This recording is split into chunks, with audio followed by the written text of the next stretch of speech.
श्री राधे राधे।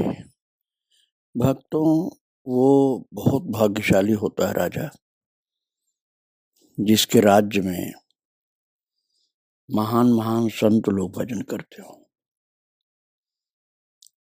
किंतु जिनको इस बात का ज्ञान नहीं होता है वे राजा लोग सोचने लग जाते हैं कि हमारी जमीन पर कोई कब्जा कर रहा है और उसको हटाने को सोचते हैं।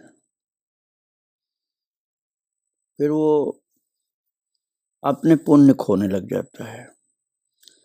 ये किसी के समझाने से, सत्संग से बुद्धि उसकी ठीक हो जाए, विवेक की जागृति हो जाए तो फिर संभल भी जाता है। इसलिए ये हर व्यक्ति को समझना चाहिए कि भजन करने वाले का सहयोग हमको करना चाहिए।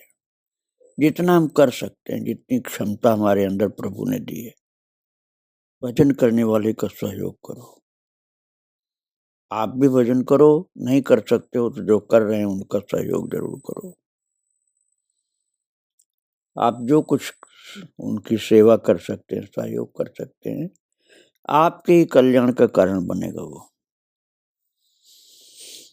और अज्ञानवश इसके विपरीत जो चलता है, भजन करने वाले को सताता है, वो तो अपने लिए नरक की तैयारी कर लेता है, अपना नाश कर लेता है।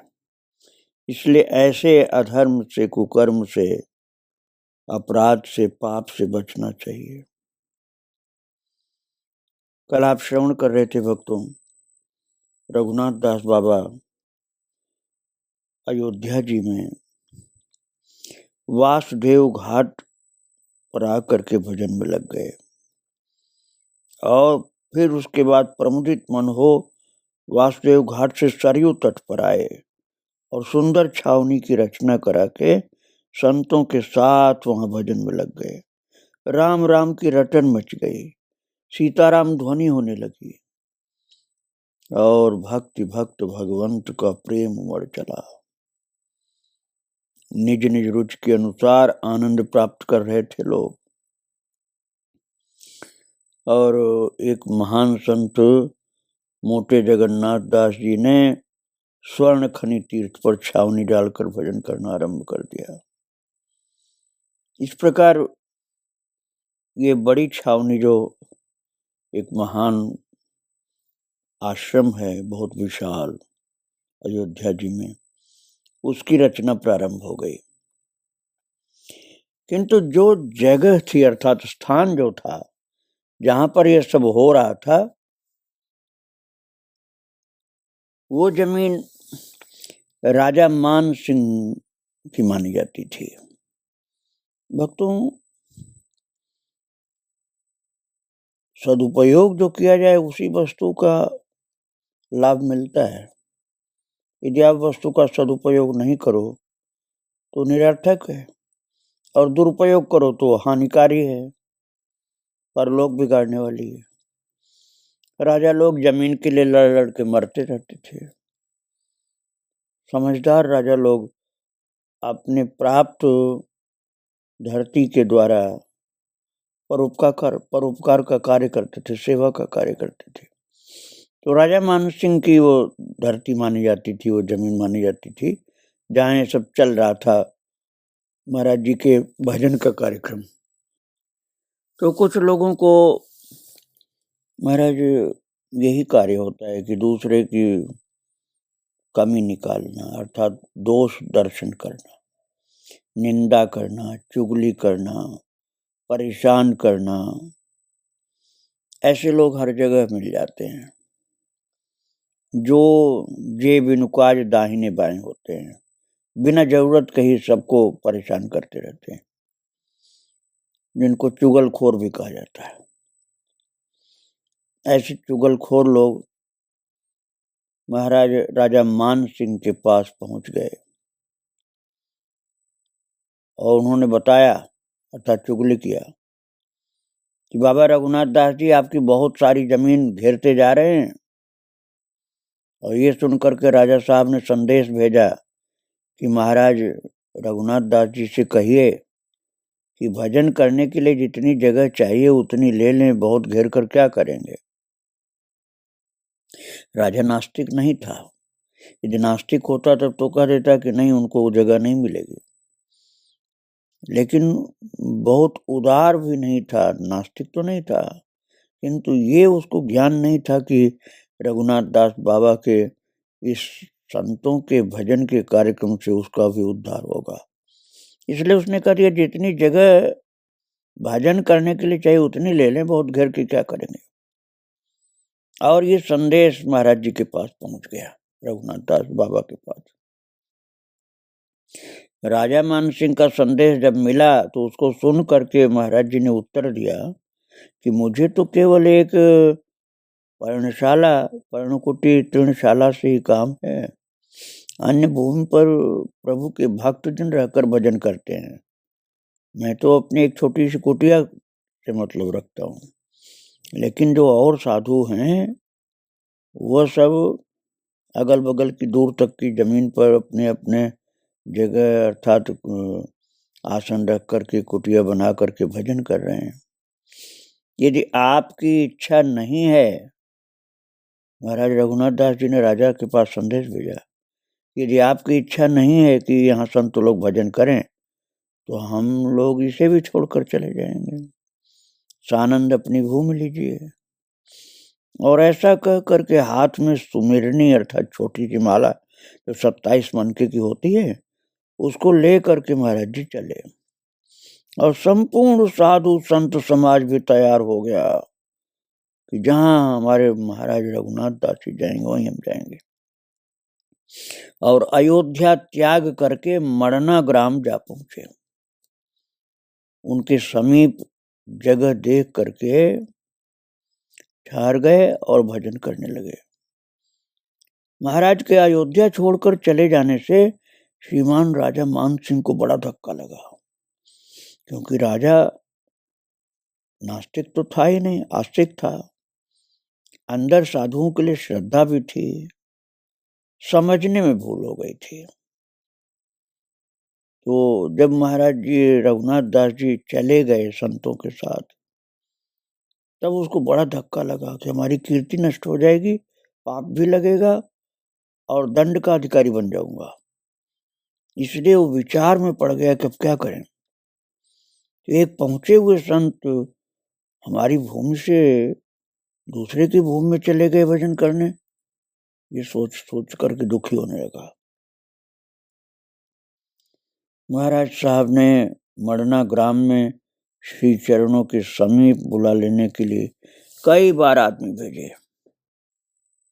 महाराज जी के चरणों के पास चरणों में बहुत से अपने सेवक भेजे राजा मानसिंह ने कि महाराज रघुनाथ दास जी को वापस ले आओ।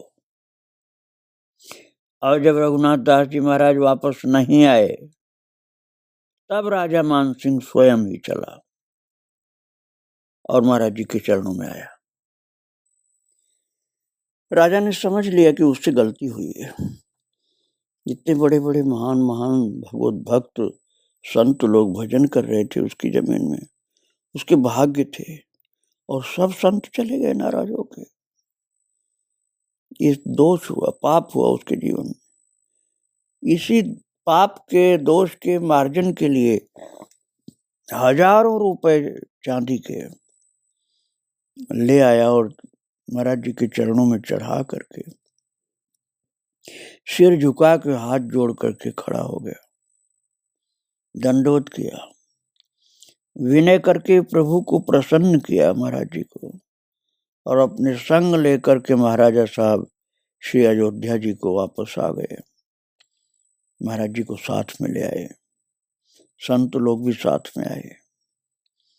और फिर महाराज रघुनाथ दास जी ने सरयू के बीच, जिसको माझा बोलते हैं ना, मैदान जो सरयू मैया के आसपास में बहुत दूर तक मैदान था, वहां रहना पसंद किया। महाराजा साहब प्रसन्न चित्त हो माझा में स्थान दे करके और भली भांति प्रबंध करके अपने महल को फिर गए और महाराज जी के शुभागमन की खबर पाकर सैकड़ों नर नारी नाव पर चढ़ चढ़ करके दर्शनार्थ आने लगे सरयू पार से। और कार्तिक के महीने में स्त्री पुरुषों की भीड़ पर भीड़ रहने लगी। भक्तों की खूब भीड़ होने लगी। सब भजन भक्ति में लग गए। साधु संत तापस गृहस्थी उदासी और सन्यासी आदि बड़े प्रेम से रहने और भजन करने लगे।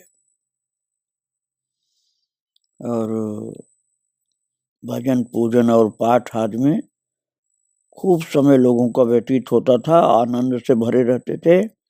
3 महीने बाद श्री अयोध्या जी निवासियों ने देखा कि नाना प्रकार के बाजे बजते हुए संग में हाथी घोड़े और पालकी तथा सैन्य के साथ महाराजा साहब का आगमन श्री अयोध्या में हुआ।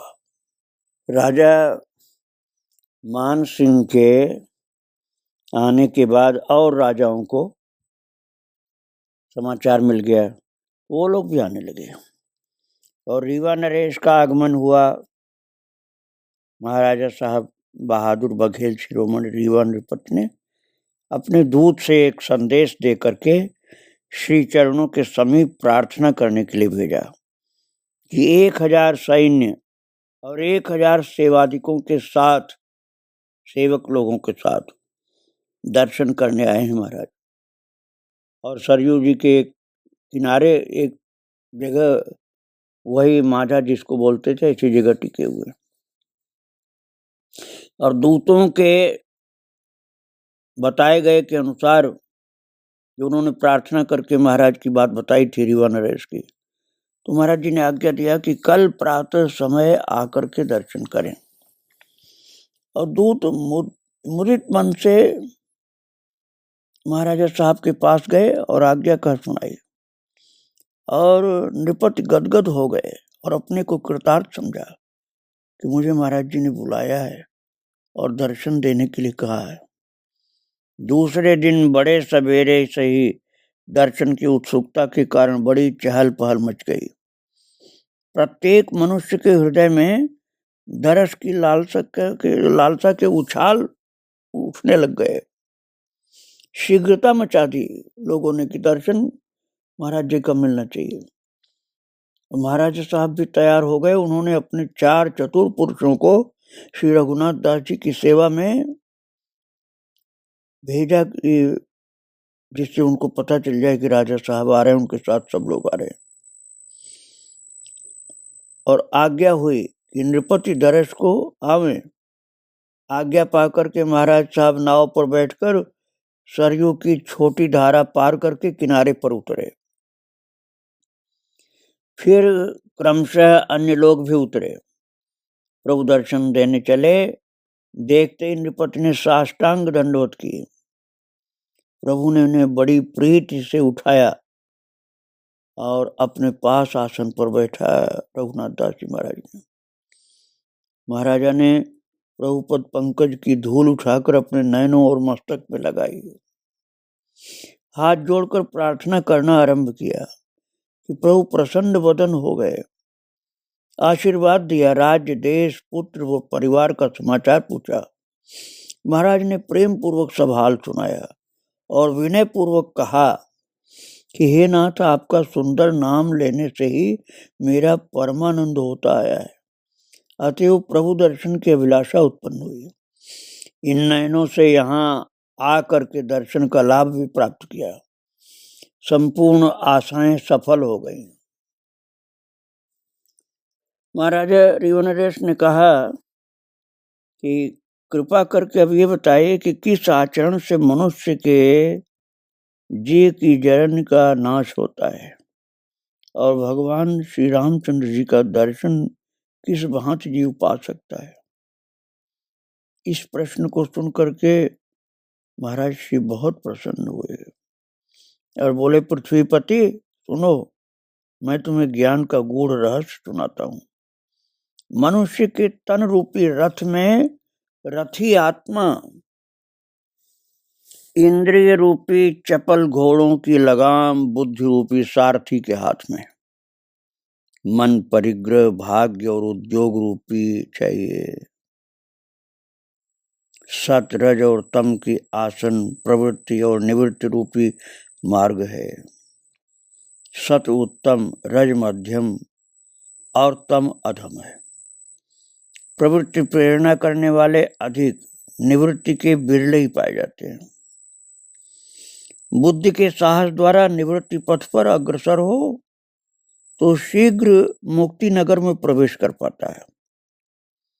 बुद्धि रूपी सारथी के अचेत हो जाने से इंद्रिय रूपी चपल घोड़े सीधे नहीं चलते हैं, वे कुपथ की ओर अनायास घसीट ले जाते हैं। उस समय बुद्धि सचेत हो जाए अथवा वो जबरदस्ती सचेत कराई जाए तो त्वरित मुक्ति नगर की ओर रथी समेत रथ आ जाता है और तभी जीव की जरन जाती है। अच्छा, एक प्राचीन इतिहास सुनो। महाराज जी ने कहा, ध्रुवपत्तन नाम के ग्राम में विद्याधर नाम का एक धनवान, विद्वान और बृहद परिवार वाला ब्राह्मण रहता था। चौथी अवस्था आ जाने पर उसने निज सद्विचार द्वारा सबको त्याग दिया और भजन करने के लिए उत्तराखंड में श्री बद्रीनाथ जी की ओर चला गया। मार्ग में श्रीनगर नाम का सुंदर देश मिला। कुएं के ऊपर एक तरुण सुंदर स्त्री को देखकर वो मोहित हो गया। पीछे पीछे उसके घर की ओर चला। थोड़ी दूर जाने पर उसे ज्ञात हुआ कि ओह, बड़ा अनर्थ हुआ। कहाँ तुम्हें भजन करने के लिए घर परिवार छोड़कर जा रहा हूँ और इधर ये मन मुझे काम के वशीभूत करके नष्ट भ्रष्ट कर रहा है।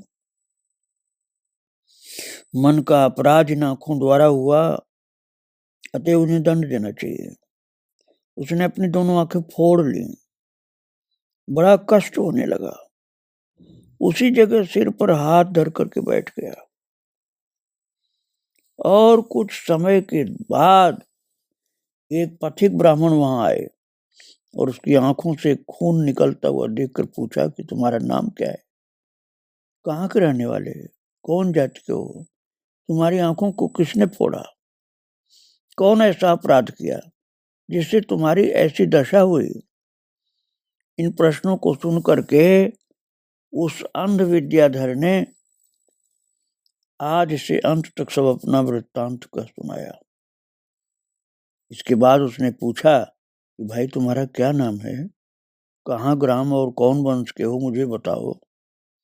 बतलाया कि मेरा नाम श्रुतिकेतु है, हरिद्वार का रहने वाला, ब्राह्मण वंश में उत्पन्न हुआ हूँ।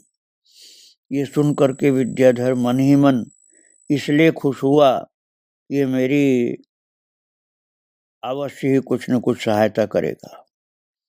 श्रुतिकेतु ने विचार किया, इसके ज्ञान की कुछ परीक्षा लेनी चाहिए। अतः उसने कहा कि भाई विद्याधर, तुमने बड़ी गलती कर डाली। अपने बाल बच्चे धन गृह त्याग करके यहाँ तक आए और आंखें फोड़ करके भयंकर कष्ट में पड़ गए। ऐसी कौन सी प्रबल कामना के वशीभूत होकर के ऐसी विपत्ति के जाल में फंस गए। तब विद्याधर ने अपनी बात बताई। अरे भाई, ऐसा न तो देखा ही और न सुना ही कि बिना पंख के कोई पक्षी उड़ता हो। हे ब्राह्मण, तुमने अच्छा नहीं किया। जिसका वास्तव में सच्चा दोस्त था वो अपराधी बच गया और तुम उसे जरा भी दंड न दे सके। हाँ, क्रोध विवश तुमने अपने आंखें बिना विचारे ही फोड़ डाली। तुम्हारे हाथ की मुट्ठी में जब तुम्हारा मन ही नहीं था तो घर परिवार को छोड़कर जंगल में भजन करने क्यों आए। ओह, मोह में पड़कर दोनों चमकते हुए नयनों को विनष्ट कर दिया तुमने। जिनसे तुम ईश्वर को देखना चाहते थे उन्हें भी तुमने खो दिया। मूर्खता के वश में पड़ करके अपना सुंदर कार्य स्वयं बिगाड़ लिया। वन में तप करके इन्हीं नयनों के द्वारा तुम्हें सच्चिदानंद भगवान के दर्शन प्राप्त होते। तब तुम अपने को कृतार्थ और धन्य समझते। कहो अब तुम कैसे मार्ग चलोगे, संयम नियम कैसे करोगे। श्री रघुनाथ जी के सुधा दर्शन के बिना, नेत्रों के बिना कैसे दर्शन करोगे। और इतनी बात सुन करके विद्याधर पछाड़ खाकर गिर पड़ा और फूट फूट कर रोने लगा। उसकी ये दशा देख करके श्रुतकेतु घबरा उठा और उसे अपनी गोद में बैठा करके हवा करने लगा। मीठी मीठी बातें कहकर उसे सचेत करना चाहा, किंतु बेहोश था।